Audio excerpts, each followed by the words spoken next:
Welcome, thank you for coming. My name is Janelle Sadarananda and I graduated from University of Richmond in 2013. And I'm your archaeologist for the day. So the plan is that over the next 30 minutes, I will share some insights from the world of archaeology, and then we'll have time after my prepared remarks where you can ask questions and I can answer them. And I do have a PowerPoint to go along with this today. And I'm using two screens, so sometimes I might look not at you, but that's just what's going on. So, as I said, my name is Janelle. I graduated from UR in 2013, where I majored in classical civilization with minors in archaeology and women, gender, and sexuality studies. Currently, I am a PhD candidate in art and archaeology of the Mediterranean world at the University of Pennsylvania. And recently, I've also been working as a cultural content provider at the Penn Museum, and I'll explain a little bit what that means in just a second.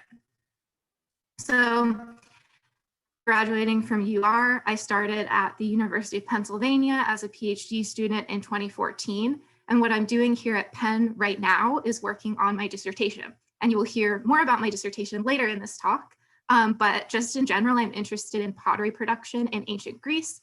And even more generally, just as an archaeologist anywhere in the world, I'm interested in production processes and how people make things today and in the past. I do want to note that I'm not the only person from UR who has pursued archaeology or ancient history or classics. So there's many of us. I'm just the one that you get to hang out with today. And I am sharing my perspectives and experiences, and you should know that as with any academic discipline or field of study, there are a wide range of perspectives. So take it or leave it.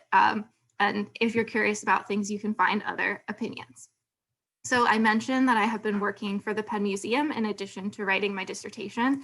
And how that has been working out is basically I am a cultural content provider on an as-needed basis for various virtual programs. So if the museum has a program that they think matches my skills and interests, they ask me to help develop the content and then deliver the program to attendees online. So if you have questions about this topic, I'm happy to answer them. And if you have questions about the Penn Museum in general, I can try to answer them, but I don't know everything because I just work in this one sort of specific part of the museum.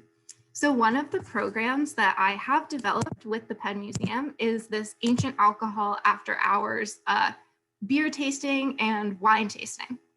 So this event, we ran the beer tasting in the summer and it was very successful. So people tasted beer with us and also learned about beer in the ancient world. And they liked it so much that we made a wine version where we will taste wine and learn about wine in the ancient world and even wine around the world today. So if you want to join us for the wine version, it's actually going to happen next Friday, the 22nd at 7 p.m. You can sign up on this website. And I think it would be really fun if some UR alums were in the audience. So I'll mention this tour over the course of my talk, and now you know what it is and what I'm talking about. So for my time today, basically, I will talk very briefly about how I became an archaeologist, since people are often curious about that. And then I wanted to give you some takeaways to continue to think about after our time together ends. So I want to shed light on how the hard sciences have applications in archaeology.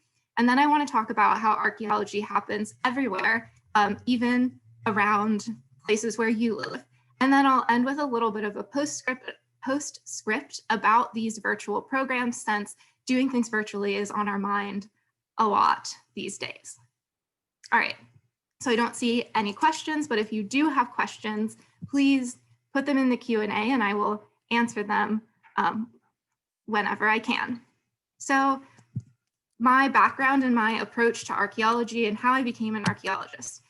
Basically, I took Latin in high school, and while I loved learning about the Latin language and Latin grammar, what really captured my interest was when we learned about Roman art and culture and politics and things like that. So when I started at UR, in my very first semester, I signed up for a course called Introduction to Mediterranean Archaeology in the Classics Department, taught by Dr. Elizabeth Bond. And I really enjoyed this class. And Dr. Bond invited me after my first year at UR to join her in her fieldwork at the Hajmusalar excavations in Western Turkey. So I went to Hajmusalar. I had never been to Turkey before, and I really, really enjoyed it. I liked the people, I liked the work, and I just kept going back to Hajmusalar with Dr. Bond for the rest of my time at the University of Richmond. And of course, there were other UR alums, some of whom are in the audience right now. You might see yourself, who I also got to work with during these summers. So that was kind of it. I got really into archaeology while I was a student at Richmond. And by the end of my time at Richmond, after I wrote my senior thesis, I sort of knew that I wanted to continue my studies. I didn't feel like I was done with engaging in archaeological topics. And I felt that writing my senior thesis was really just the start to getting into really the meat of my archaeological interests. So I knew I wanted to pursue graduate education in this field. And being at UR for 4 years actually shaped sort of how I saw myself in the field of archaeology. Of course, we have this great liberal arts institution where we are encouraged to look for connections between fields.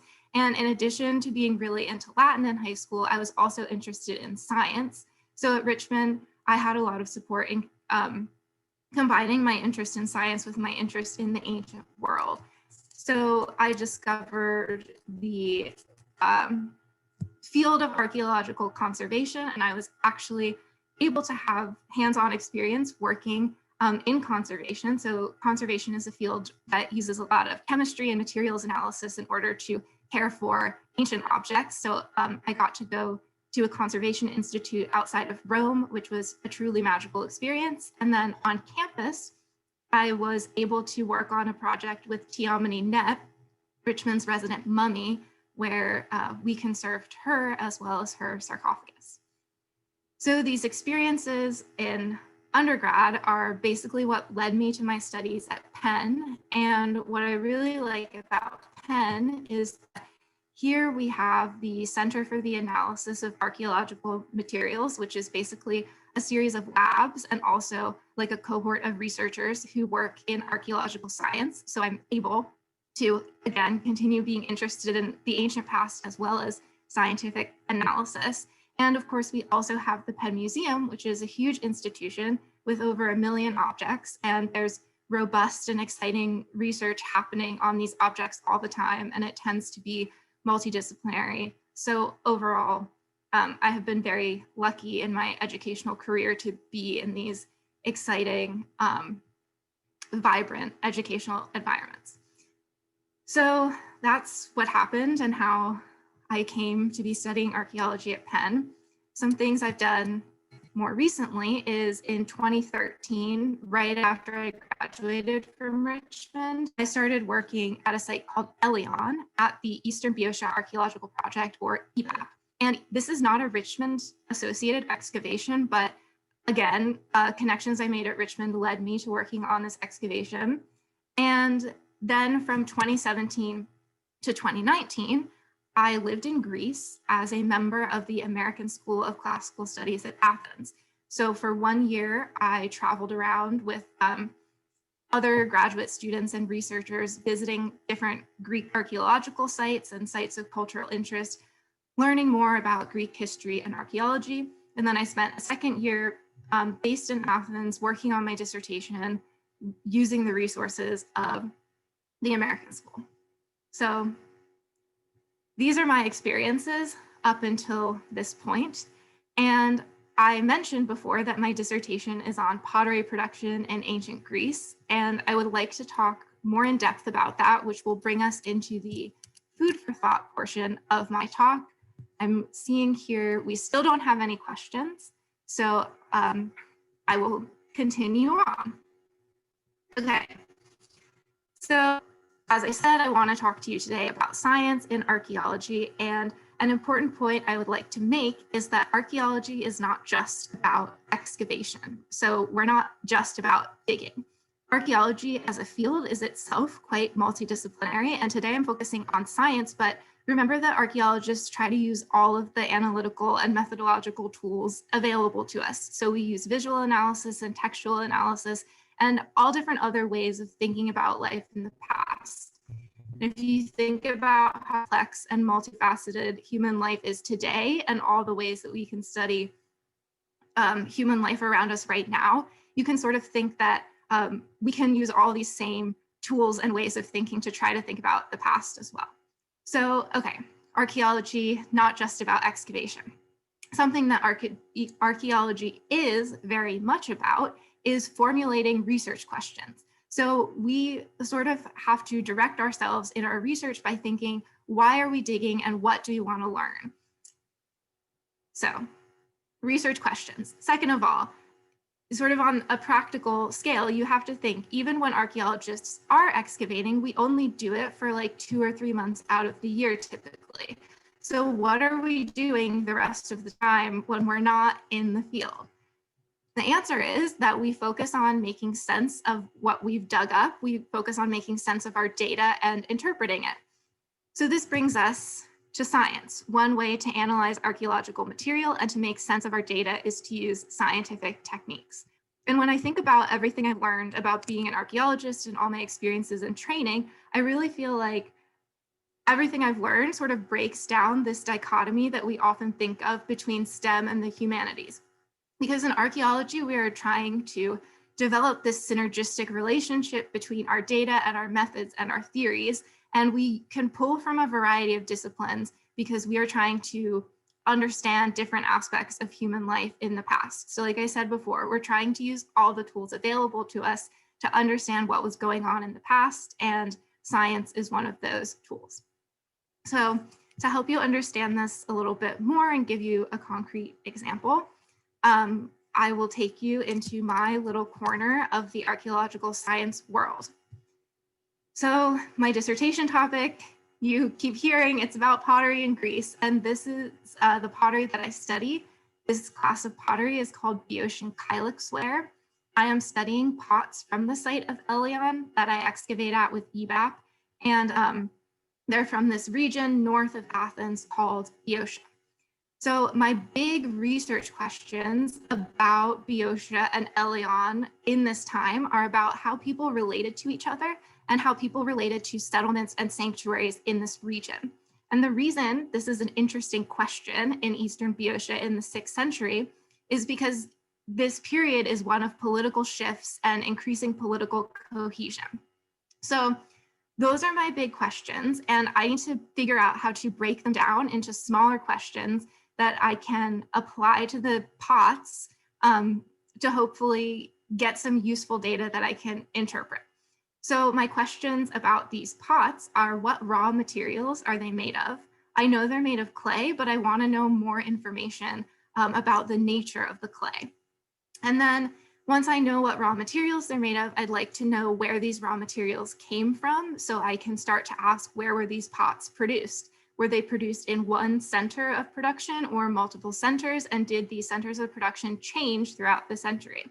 And scholars have examined the 6th century in Boeotia using texts and archaeological survey, but I'm excited about my project because it allows me to bring material culture, like pots, into the conversation. So those are my questions. That's sort of the structure of my project. And the scientific analytical method that I am using to study my pots is called ceramic petrography. So I am looking at tiny, tiny pieces of these pots under the microscope in order to understand more about them. So ceramic petrography is a really common technique that archaeologists use to study pottery, and they use it to understand where the clay that makes the pots came from, and they can also sometimes use it to understand choices that ancient potters made in the production process. So it borrows techniques from geology, specifically the subfield of sedimentary petrology, and then it also uses the principles of optical mineralogy. So I look in my microscope, I identify the different rocks and minerals that are included in the ceramic body of my pots, and then I use geological data from maps and published articles about Eastern Boeotia to figure out the relationship between what I'm seeing in my sherds and what exists in the environment. And in this way, I can build this good data set and interpret the data in a way that lets me figure out where people were producing this and how the production areas related to each other. So happy to answer more questions about that. It's just, that's my brief run through an example. So the sort of crossover between geology and archaeology is just one of many overlaps between science and archaeology. And I've listed some more common types of analysis that archaeologists do. And I actually did get a pre-submitted question about science and archaeology, so I'd just like to take a moment to answer that now. Melissa asked, do you expect a slew of archaeological discoveries thanks to scientific and technological advances? This is a really great question. And the answer is that yes, I do expect a slew of discoveries. So I also think that in some ways, this slew of discoveries is happening now. Every time someone comes up with a new analytical technique or an innovation or publishes a paper about a project they did using science, it's a building block that kind of unlocks further research. And the more people that use science to analyze their archaeological finds, the more it's sort of on our radar and we think of using these techniques. So this question also made me think about the issue of access. So using scientific analysis and using different instruments or techniques is sometimes expensive, and it also requires certain instruments or lab space.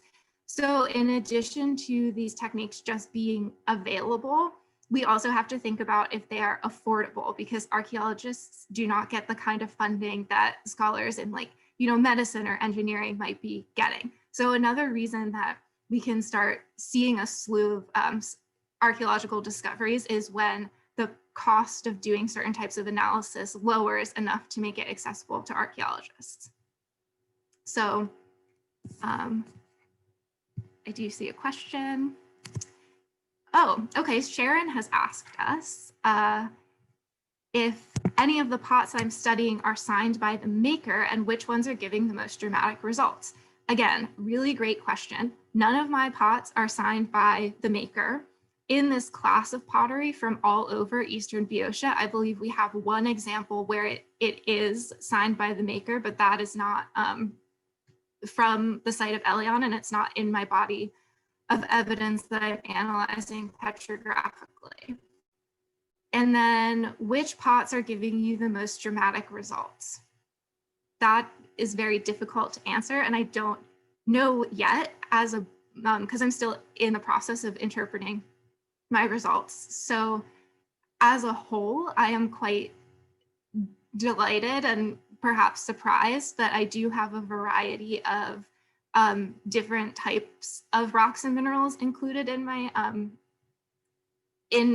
pots. And this means that they probably were produced at multiple sites. So that's kind of exciting, but all of the mineralogy matches the geology of the region, which is what I expected. Like, they were all produced in Eastern Boeotia, just in slightly different microregions of it. So great, thank you for that question. I'm going to continue on with just a quick wrap up of science and archaeology. And again, happy to answer more questions about it at the end. So basically, what you see on the left of me in a trench in the field, that is archaeology. But what you see with these guys in the lab looking at a computer, that's also archaeology. And things like analysis in a lab or looking at comparata in a library is truly a lot of what archaeologists do. So that's science and archaeology. And again, thank you for the really interesting questions in that section. And we will now move on to the topic of archaeology close to home. So I have introduced to you this idea that archaeology is not just about excavation. And I've also introduced the idea that formulating research questions is a big part of what archaeologists do. So in this section on archaeology close to home, I'm going to be talking about some archaeological thinking and some ways that I have approached my research questions in the greater Philadelphia area. So I work in Greece, but I can still find interest and useful information by visiting sites, really not far away. And I think this is quite a cliche, but you too can find archaeology in your own backyard. So my big disclaimer about this section is that this is about formulating research questions and having experiences on site. So please do not ever do your own excavations and do not collect archaeological finds from places that you might visit. It's about thinking, right? Not digging. Okay, so I think sometimes when we think of archaeology, we're inclined to think of it happening in exotic locations like Egypt or Central America or Greece, and we often are inclined to think of places like the Great Pyramids or the Colosseum as archaeological sites. But we have to remember that this is not all of archaeology. All of archaeology is concerned with the lives of people in the past. So archaeology happens wherever people are living and used to live, which is almost everywhere on Earth. And to me, sometimes the local sites and things that might not seem as interesting on the surface, when you start learning more about them, they're just as interesting as the Great Pyramids or the Colosseum. So since I've come back from Athens in the fall of 2019, I have been challenging myself to think of the familiar place that I live as a locus of history and heritage. And I didn't do this alone. I brought some friends with me. So in the Center for the Analysis of Archaeological Materials, our labs at Penn, I have colleagues who are also interested in production processes, and they also work in the ancient Mediterranean, and we call ourselves the CAM Pyrotechnology Research Group. And I thought that it would be great if, as a group, we could do some research about production sites in the region of the greater Philadelphia region, and if we could actually visit these sites and present our research to each other in order to keep our minds engaged with ideas of production and do on-site learning, even though we are in Pennsylvania and not the Mediterranean. So here are two of my favorite field trips, and maybe this will inspire you to do something similar at home. So not too far from Philadelphia is the Moravian Pottery and Tile Works in Doylestown, Pennsylvania. And this pottery and tile works was founded by a guy named Henry Chapman Mercer at the end of the 19th century. And it was producing decorative as well as utilitarian tiles. Probably the most famous example are the tiles at the Pennsylvania State Capitol. Some are figural and they sort of tell the story of the history of Pennsylvania. And in addition to operating in the early 20th century, the tile works is still in operation today, and you can still buy these Moravian tiles to use in your own home or garden. So Mercer tiles, they were kind of a fad in the early 1900s, and a lot of people put them in their houses and a lot of institutions put them in their buildings. So what we did was we took a trip to Font Hill, which is Henry Mercer's home/showroom. And it's very interesting because he has a maximalist aesthetic, unlike anything I had encountered before. And we also got a behind the scenes tour of the tile works and learned about how Mercer was making tiles in the past and how they're made today. Then we got a map of all of the historic Moravian tiles in the city of Philadelphia. And then the pandemic started, so we couldn't do any more field trips, but I did have this map of all the tiles in Philadelphia, and a lot of them are visible without going into buildings. So I took a couple of weekends where I just walked around the city and tried to spot these tiles in the wild. So through this field trip, I could change my perspective on the place where I live and inhabit all the time, think about some buildings in a new way and learn local history. And then I also, through this research and having this map, I identified sites in my city that I had never thought of as sites before. And you might say, Janelle, that's cool, but Philadelphia is one of the most historic cities in America. It's hard for me to do that in my city. But you can also do it, in rural areas too. So in southeastern Pennsylvania, because of the geology of this region, we historically had a lot of iron mining. So we also took, as our pyrotechnology research group, a trip to some state and local parks that were organized around places that had once been iron furnaces. And if you visit, you can see the infrastructure of the furnaces that still remains, you can find slag, the waste product of iron production, as well as some ores. And we learned about local geology. We learned about the history of local and micro-regional rail networks, because moving raw materials and finished products around was a big part of how this worked. We learned about the origins of some towns and things like this. So I think these field trips were really successful, and they pushed us to think like archaeologists, even when we weren't visiting a site in our region of expertise. And as I said, our group is really interested in production, but if you start defining your archaeological interests and your kind of like research questions about the area where you live with the power of the internet and your local historical societies and libraries, I think you can discover some sites on your own. So I think we have more questions, and I'm just going to read through if they are related to this.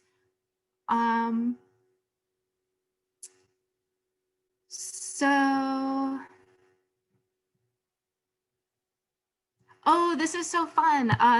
Linda is a tour guide with Historic Bethlehem. We visited Historic Bethlehem and I loved it. I read like 3 books about the Moravians because I had no idea. So the Moravians were colonists that came to Bethlehem, Pennsylvania, and I had no idea they were so interesting. But when I started reading about them for one of these field trips, I became obsessed. Like I read all of this about them, and I would love to connect locally when we can travel again.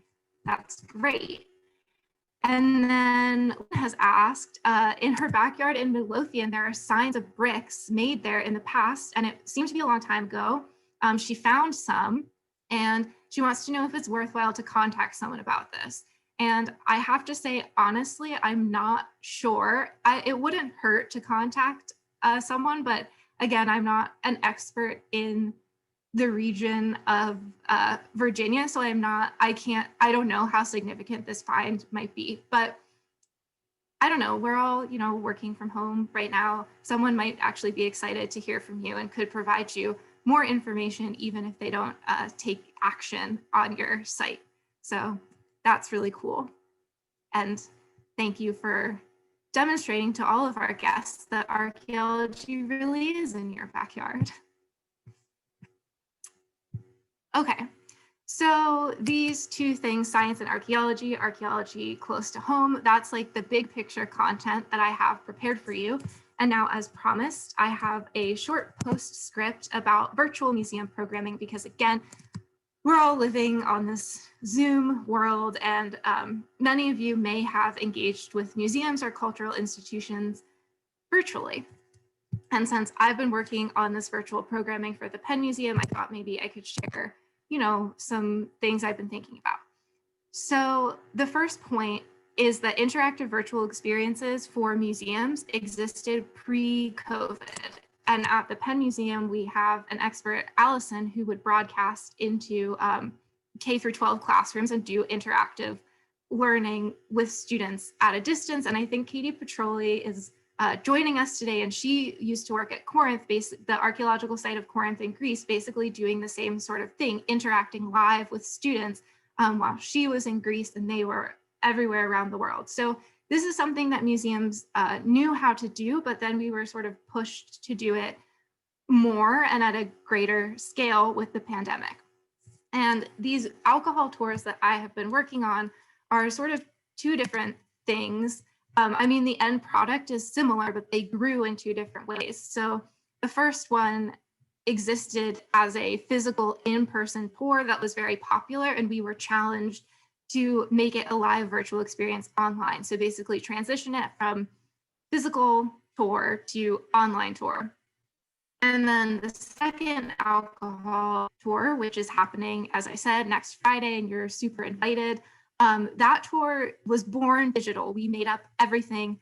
We didn't make it up, but we curated it from our resources at the Penn Museum into this tour that only ever existed online. But when we were making both of the ancient alcohol tours, we always talked about how elements of these tours could work when we're able to do them in the museum again, and also how we could make these tours in sort of a modular way, so we can switch out parts of them and keep them fresh if we continue presenting them online. So again, I can talk more about that, but I'm at 30 minutes and there are some other questions, so we can talk less formally about it if you want to know more. So again, this is how you can sign up for one of the live virtual events that the Penn Museum does, and it's also a link, penn.museum/at-home, where there's virtual content that you can engage with at your leisure. So you can take a screenshot of this, or you can just Google Penn Museum and you'll definitely find it. And here are some more online resources, since we're so online these days, of things I've mentioned. And then if you're on Instagram, some funny accounts that break up the doom scrolling. And that's basically what I have prepared for you today. I hope that you learned a little bit and had a good time. And now we are entering sort of the open question and answer session. I do have some questions.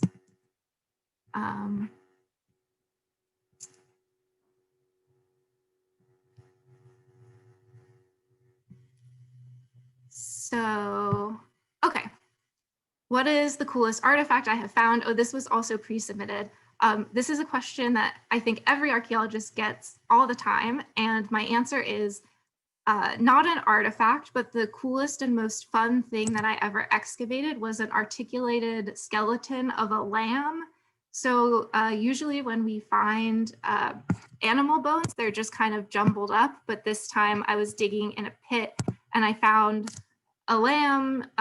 It died in the pit, and then the flesh decayed and the bones were just left there exactly as it had been when it was alive. And that was really cool and fun to excavate. And to be honest, I don't know if that's exciting to people, but those are kind of the sorts of things I think that tend to be exciting to archaeologists, because we don't really find gold and jewels and things that might be considered treasure.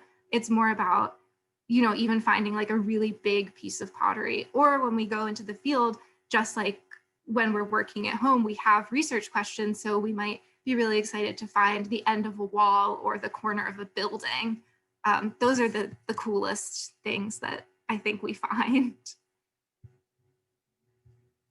And okay, Katie has asked me a very difficult question, but it's a really good question. If I could lead any archaeological project where funding was 100% guaranteed, what would you do? Study specific objects with new technology, start new excavation, create or build display, museum, storage. I could think about this for a long time, but some things this question makes me think of are the fact that I said that archaeologists only excavate for a couple of months out of the year, and I said that we spend all the rest of the year analyzing the artifacts that we dug up. So something about archaeology in the Mediterranean is that, in fact, so much material has been dug up over the past 150 or 200 years that there is material that has not been ever studied. So I don't think that I would start a new excavation, since I don't really need to discover my own new material when there is new material that's never been looked at in storerooms. So I think that I wouldn't start a new excavation. I do love the idea of building a museum, because I like museums and I like the idea of objects being available to a wide audience to look at. But I'm trained as an archaeologist, so I would need to assemble a pretty good team to make that a reality. In addition to being really interested in these Boeotian pots, I'm very interested in architectural terracottas from Anatolia, so the country that's now Turkey today. So I would also love to do a ceramic petrography project looking at Anatolian architectural terracottas from the 6th century BC. Okay, so I'm not seeing any new questions, but I'm still here to answer them if you would like to submit them. Again, thank you for joining us, and I do hope you learned. And Jennifer, I do see your question, and I don't have an answer for you, but I can find it, and I can get your email and send it to you. It's a question, now I feel like I talked about it, so I should just show it. It's about sources of easy archaeology activities that libraries can do with patrons. And there's a lot of sources, and I will send out a link. Okay, cool. This was really fun, and I hope it was a nice thing for you guys to do on your Friday afternoon. Maybe start decompressing for the weekend a little bit. Yeah, so thank you once again for joining us. And remember, you can check out the alumni Facebook and Instagram accounts and the alumni website for additional info. And I hope you enjoy the rest of your Friday and the weekend ahead. And as always, go Spiders.